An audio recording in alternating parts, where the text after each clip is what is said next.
What's up, everybody? It's Gamodex, and the first day of Core Set 2021 spoilers is in full swing. We have over 20 spoilers to talk about in this video from the Core Set 2021 variety show and various other sources, so let's jump right in with the central character of the set, Teferi, Master of Time. Teferi, Master of Time is a 3 loyalty planeswalker for 2 and 2 blue with the following abilities. You may activate loyalty abilities of Teferi, Master of Time on any player's turn, anytime you could cast an instant. +1 to draw a card, then discard a card. -3 to have target creature you don't control phase out, which means you treat it and everything attached to it as though they don't exist until its controller's next turn. And finally, -10 to take 2 extra turns after this one.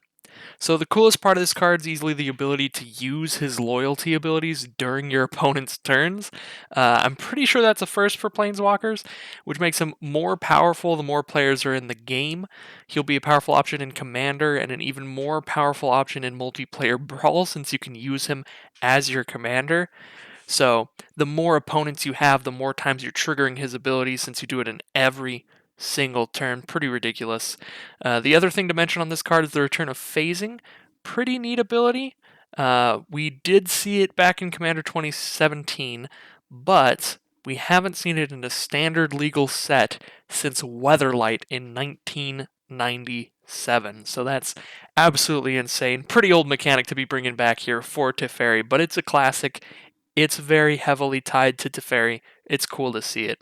As Teferi is our central character to this core set, similar to Chandra in last year's, we're getting several other Teferi-themed cards that we'll talk about. Teferi's Ageless Insight is a legendary enchantment for 2 and 2 blue that says, if you would draw a card except the first one you draw on each of your draw steps, draw 2 cards instead. This is a great card in combination with draw spells. It's very similar to Alhammaret's Archive and Thought Reflection. Both of those cards see plenty of commander play, so I definitely see Teferi's Ageless Insight immediately finding a home in decks that were using or interested in those effects before. It's a cheaper alternative, and most of the decks that use them don't even care about the life gain. The only decks that did use those effects that probably won't use Teferi's Ageless Insight will obviously be the ones that don't have blue, because Alhammaret's Archive is able to go into any deck as an artifact. But yeah, any deck that's already got Archive in it and it's got blue, it's like, why not both now? Next up, Teferi's Tutelage is an enchantment for 2 and a blue that states, when Teferi's Tutelage enters the battlefield, draw a card, then discard a card, and whenever you draw a card, target opponent mills 2 cards. So at the very least, you're milling 2 cards the second you play this when you draw off its enter the battlefield effect. First and foremost, I would like to mention that mill has finally been keyworded, something that's been rumored and asked for years. It's very cool to see that and exciting for mill players. And just players that like smaller, cleaner text boxes too. It's going to be nice to have less wordy cards in the grand scheme of things. Secondly, this card could actually see some play. Sphinx's Tutelage and Memory Erosion were both very similar to this card. Or I guess, was it Memory Erosion? It was Psychic Corrosion. I got the name wrong there. But yeah, Sphinx's Tutelage managed to lead to a playable mill deck for a while. It would play draw spells to mill their opponent, while also trying to draw into damage prevention spells like Fog to survive long enough to mill your opponent's entire library, just never taking damage from their combat. With enough decent draw spells and controlling ways to stave off damage like that, Teferi's Tutelage could certainly lead to a similar deck. For the final 2 Teferi-themed cards spoiled thus far, we've got Teferi's Protege, a 2/3 human wizard for 2 and a blue, which you can pay 1 and a blue to tap it to draw a card, then discard a card. And last but definitely not least is an island with a Teferi kind of border style. Teferi's Protege is definitely going to see some limited play, nothing all that exciting, just a larger, bulkier facet reader. But the island, the cool part about the island is that there's going to be 1 basic land in each color based around that color's planeswalker style. So in black, we've got Liliana confirmed, which she has kind of a purpley style, so it'll be like a purpley swamp. Pretty cool. Alright, with the blue cards out of the way in no particular order, let's move on to white with Mangarra the Diplomat. Mangarra is a 2/4 legendary human cleric for 3 and a white with lifelink, and whenever an opponent attacks with creatures, if 2 or more of those creatures are attacking you and or planeswalkers you control, draw a card. And the more important ability, the better ability for Commander. Whenever an opponent casts their second spell each turn, draw a card. I'm certainly going to sound like a broken record here, but as Limited and Commander are my favorite, most played formats, that's where I'm most excited to play these cards, and Mangarra is immediately going to go in so many white Commander decks. White usually struggles more than any other color with card draw in Commander, and this is easily one of, if not the best card draw options for white in Commander, thanks to the power level of his ability really shining as the number of opponents you have increases. I definitely see Mangarra as more of an option inside your commander decks rather than leading them, simply since he's monocolored. He doesn't have an ability that lends itself too much to a build around, since it's primarily focused on what your opponents do. No doubt we'll certainly see plenty of Mangarra prison commander decks with ghostly prisons and safety fears. Doesn't sound all that exciting to me, not the kind of stuff I like to do. I'm definitely more interested in putting him into other decks, but to each their own. Next up, we have Baneslayer Angel. For 3 and 2 white, Baneslayer Angel is a 5/5 angel with flying, first strike, lifelink, and protection from demons and dragons. It's a really cool, really powerful reprint that'll almost certainly see some standard play, and I'm quite excited for it since it's a pretty nostalgic card for me. I started during Alara Reborn, so the first core set I ever played, and the first set I ever really drafted extensively was Magic 2010, the first M core set, where Baneslayer Angel was first released. So she's also just an iconic card all around, so it's just really cool to see her back. Last but definitely not least, in white, we have a couple of very powerful sideboard options in Containment Priest and Ruined Halo. Containment Priest is 1 and a white for a 2/2 human cleric with flash that states, if a non-token creature would enter the battlefield and it wasn't cast, exile it instead. There are several major cards that this shuts down very well. The biggest card that this stops right now is Winota. She's been seeing a ton of play in Historic and a decent amount in Standard as well. This stops the ability of her just cheating humans into play. They'll just get exiled when they hit the board if you have Containment Priest on the field. It also shuts down Gyruda, returning creatures from the grave, and other various things I'm probably forgetting, like Eudora's cycling trigger where he comes into play from your library instead. But yeah, the Costa running this main deck isn't bad at all either. If Winona and Garuda shenanigans become the most popular kinds of decks in the format, I could definitely see this showing up main deck in best of one play, because at worst, it's still a 2-mana 2/2 flash. That's not a huge downside to just have a mediocre card in your deck. It's not like it does nothing if you don't play against Winota or Garuda. Next up, we have Ruined Halo. It's the enchantment for 2 white that says, as Ruined Halo enters the battlefield, choose a card name. You have protection from the chosen card name. So Ruined Halo is just another decent sideboard option. This is mainly against decks that focus on one primary card to win the game. It could also see main deck play in enchantment-based blue-white control decks, like the kind of decks that run Archon of Sun's Grace and Teferi, because with Teferi, if you use this early game to shut down a small little attacker, and then they play something more threatening later, you can always just pick it back up and recast it to gain protection from whatever you need at that point. Next up, let's talk about the Buy a Box promo, Rin and Sari. Sorry if I'm saying that wrong. I think it's Rin and Sari Inseparable. For a red, a green, a white, and 1, they're a 4/4 legendary dog cat. Whenever you cast a dog spell, create a 1/1 green cat, and whenever you cast a cat spell, create a 1/1 white dog. For red, a green, and white, and tap them, they deal damage to any target equal to the number of dogs you control, and you gain life equal to the number of cats you control. With the reveal of dogs in the set, also comes the news that all cards with the creature type Hound have now been changed retroactively to the creature type Dog. So there actually are quite a few cards throughout Magic's history that you can play with Rin and Sari to make a decent commander deck thanks to that change. Cats already have a ton of tribal support with the Cats commander deck, Regal Caracol, King of the Pride, etc. Dogs have very little right now. So I bet you can expect to see a dog tribal theme in this set to make up for the fact that cats have such a huge head start and make sure that both halves of this card contribute to the overall game plan. We've also seen they did show a little bit of jumpstart. They didn't show any actual spoilers of what's in the set, but they did talk about some of the different strategies you could open up in your jumpstart packs, and one of them was dogs. You could get a dog-themed jumpstart pack. So with that, it's very easy to assume that there will be some dog tribal. Anyways, this card's super adorable and fun, but I don't expect it to see play anywhere but Commander. It's pretty difficult mana cost, pretty slow ability, and pretty niche tribes in the grand scheme of things. Certainly a cool Commander card, though. Next up, we have Double Vision. It's an enchantment for 3 and 2 red. Whenever you cast your first instant or sorcery spell each turn, copy that spell. You may choose new targets for the copy.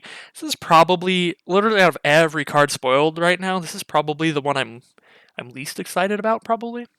I've said probably about 12 times, but that's okay. I'm sure there's some ridiculous things you could do with this, but Ral and Thousand Year Storm, like, those kinds of effects have already been in Standard for over a year now, and they're seeing very little play, so I don't see this finding any home at all outside of casual formats. And even in casual formats, like if you're playing Commander, there are more expensive versions of this card that do more things like Swarm. The big old Swarm thing from Hour of Devastation, there'll be a picture of it on the screen. I forgot its name. But, moving on. Moving on to green, we have an incredible reprint in Azusa Lost But Seeking. She's a 1/2 legendary human monk for 2 and a green. She says, you may play 2 additional lands on each of your turns. Azusa is an absolute classic, an incredibly powerful commander all-star that's currently selling for $30, even after reprinting back in Masters 25. So financially speaking, this is a fantastic reprint. It's also just an awesome reprint gameplay-wise. She's a super powerful card that'll be fun to try out in Nissa ramp decks. And worst case scenario, she'll be great as a Brawl commander or even just in Brawl decks led by other commanders. Really good addition to the format. I'm excited to be throwing an Azusa into my Gitrog Monster Brawl deck. Absurd, absolutely absurd. But having Azusa on Arena just makes me all kinds of excited, and I can't wait to get my hands on a digital copy, even though that's physically impossible. Next up in green, we have Kyrian Dryad. For 1 and a green, you get a 1/1 Dryad with whenever you cast a spell that's white, blue, black, or red, put a +1/+1 counter on this card. It's a pretty unique and fun ability. It works well in heavily multicolored decks, but it has been around before. This is a reprint. Just the amount of work you have to go through to just stack counters onto this one creature with no way to protect itself or get any value outside of just being large has stopped this card from ever seeing competitive play in the past, so I don't see its reprint being that much different. Last but not least in green is Fierce Empath. For 2 and a green, he's a 1/1 elf with when Fierce Empath enters the battlefield, you may search your library for a creature card with converted mana cost 6 or greater, reveal it, put it into your hand, then shuffle your library. Fierce Empath is a pretty cool tutor. It's a lot of fun in Limited and Commander. In terms of Limited, I'd love to see something like a Colossal Dreadmaw at 6 mana at common to really work with him, because if we do, this will be a great draft pickup. As far as Constructed goes, it could work if there's a deck that focuses heavily on a 6 mana creature, like a deck that really wants to consistently draw that creature. Think something like Garuda, but Garuda focuses so heavily on even mana costs, I don't think this will go in those decks, because the only way it can go into a Garuda deck is if you choose to not play Garuda as your companion, and I don't know if he's worth that. Even with the companion tax, you'd be playing Fierce Empaths, they're odd mana costs, you can't even return them with Garuda. But you get what I'm saying. That kind of strategy, something like Garuda that also combos well with Fierce Empath, could make Fierce Empath a playable card. Before we get into the final color, let's take a look at these 3 colorless cards that we have so far. They're all pretty good. First off, we have a great reprint that sees play almost every time it's reprinted and sees play in Eternal formats. It's Tormod's Crypt. It's been around forever. Since I think Antiquities, something like that. It's a 0 mana artifact. You can sacrifice it to exile all cards from target player's graveyard. It's just a great sideboard option that almost always sees play since it can go into literally any deck as an option against powerful graveyard strategies like Gyruda or Lurrus. Plus, it gets some extra points for being one of the rudest things that you could do in a Lurrus deck against other graveyard decks, because you could just loop your Crypt over and over. Just play a Crypt every turn and keep that graveyard out of sight. Next up is a new card, Spark Hunter Masticore. It's a 3/4 Masticore for 3 that says an additional cost to cast this spell, discard a card. It's got protection from Planeswalkers. I believe it's the first card ever with protection from Planeswalkers. For 1 mana, it deals 1 damage to target Planeswalker, and for 3 mana, it gains indestructible until end of turn. This card's just pretty hilarious to me. It's just like the Planeswalker Haters Toolkit.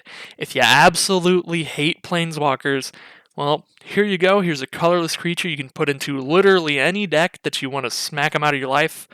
I don't know if this will end up even being that good. The requirement of discarding a card to play it is pretty high, but for the sideboard at least, it's a great option. This is mainly a card for decks that can't run Questing Beast to have their own powerful way to deal with annoying walkers like Teferi. I think any green deck, since you can already play Questing Beast and that just comes out with haste, bashes that Planeswalker away immediately, I don't really see green decks needing this card at all. But in other colors, now you have that option. Finally, we have the coolest colorless card spoiled so far. Add it to the list of incredible reprints that we already have spoiled. It's Ugin the Spirit Dragon. For 8 mana, you get a 7 loyalty Planeswalker with a +2 to deal 3 damage to any target, -X to exile each permanent with converted mana cost X or less, that's 1 or more colors, so all permanents that aren't colorless. And -10, you gain 7 life, draw 7 cards, then put up to 7 permanent cards from your graveyard onto the battlefield. If you've never played with Ugin before, I assure you he's insanely worth 8 mana. It's a busted way to clear the board and then just immediately take control of the game. I could easily see this being a new option for the top end of Green X ramp decks, with cards like Azusa and Nissa still being in the format. Ramping it to Ugin's going to be super fun. Plus, in our current standard environment, I think there's very few cards that Ugin's -X won't exile, because I can't really think of any popular colorless threats in standard right now. But before I move on, I better mention that this is another fantastic reprint financially. He's at $53 for the cheapest version before his reprint was announced. Moving on to our final color, black, we have Peer into the Abyss. For 3 black and 4 more, this is a sorcery that allows you to have target player draw cards equal to half the number of cards in their library and lose half their life, rounding up each time. It's pretty similar to Enter the Infinite. I think that this will be ending a lot of Commander games out of nowhere if you've got the mana with something like Crypt or Cabal Coffers to go with it. The artwork's also really cool. It's really weird. It's some of that strange body horror kind of artwork, similar to what I use on my avatar and my YouTube banner. It's definitely right up my alley. Last thing I want to make sure to mention on this one is the flavor text. More importantly, the character in the flavor text. It says, it's a quote from Braid's Dementia Summoner. So we've seen Braid's before. We've seen Braid's Cabal Million and Braid's Conjurer Adept in the past. Perhaps this means we'll be seeing a new Braids with the title Braid's Dementia Summoner in this set. I don't know. It's possible. There are definitely times, though, that they will have characters in flavor texts that don't show up in the set. I'm just saying, there's a possibility here. Maybe a blue-black Braids mix kind of the both of the old versions a little bit. Could be pretty cool. Next up's our final Planeswalker of the day, Liliana, Waker of the Dead. 2 black and 2 more for a 4 loyalty Planeswalker. +1, each player discards a card. Each opponent who can't loses 3 life. -3, target creature gets -X until end of turn, where X is the number of cards in your graveyard. And -7, you get an emblem with, at the beginning of combat on your turn, put target creature card from a graveyard onto the battlefield under your control, and it gains haste. I like this Liliana quite a bit. I especially like that every Planeswalker that we've seen so far costs 4 mana at least. 3 mana walkers have tended to be a little much lately, as we've seen with Oko and Teferi, kind of just being insane. Liliana could be good in a self-mill strategy. I think you definitely want a strategy where the -3 is a consistent, viable way to protect her. But I also like that her ultimate is not hard to get to at all. She starts with 4 loyalty. You only need to hit 7 for that pretty powerful effect. Next up's another fantastic new commander. It's Vito, Thorne of the Dusk Rose. For 2 and a black, he's a 1/3 legendary vampire cleric that says whenever you gain life, target opponent loses that much life. And for 3 and 2 black, creature control gain lifelink until end of turn. That one's whatever. The first half of this card alone is what makes it an incredible combo piece. And it's when you have waiting in the command zone, which is pretty absurd. For those who don't know, Sanguine Bond and Exquisite Blood has been a pretty popular game-winning combo in Commander for some time, because in those lifelink, like life drain decks, both of those cards are good by themselves. And if you get both, you win immediately. So, certainly a powerful card that we should see all over the place in Commander in the coming months. Alright, so I've saved the best for last in today's spoilers with the final card here. It's the craziest reprint that we've seen in a core set in years. It's Grim Tutor. It's a sorcery for 2 black and 1 that says search your library for a card, put it into your hand, then shuffle your library, and you lose 3 life. The only other set that Grim Tutor was ever printed in was Starter 1999, and as a cheap, unconditional tutor, it has a highly sought after effect from a set that was printed very little, and as such, this card commanded a $220 price tag before its printing in M21. So absolutely absurd financially. It's great to see its reprint for Commander players who want to play a copy to actually be able to afford a copy. It's also possible that it sees Standard play. It is the cheapest tutor that we've seen in Standard in a long time. We keep seeing cards like Diabolic Tutor and Mastermind's Acquisition at 4 mana. Diabolic Tutor never saw any play, but Mastermind's Acquisition saw some play because it could search your sideboard, so you could just have a toolkit of cards that are good against different strategies in your sideboard. Now, while this doesn't search your sideboard, which is what made Mastermind's Acquisition so powerful, maybe costing only 3 mana could push it into a playable level, and you just put that kind of sideboardy toolkit into your main deck. I think we'll certainly see as the set comes out with everything else as things go. So with that out of the way, that is all of the core set 2021 spoilers as of noon on July 5th, 2020. What'd y'all think? What are you most excited for? I'd love to hear it in the comments below. It's going to end today's video for me, though.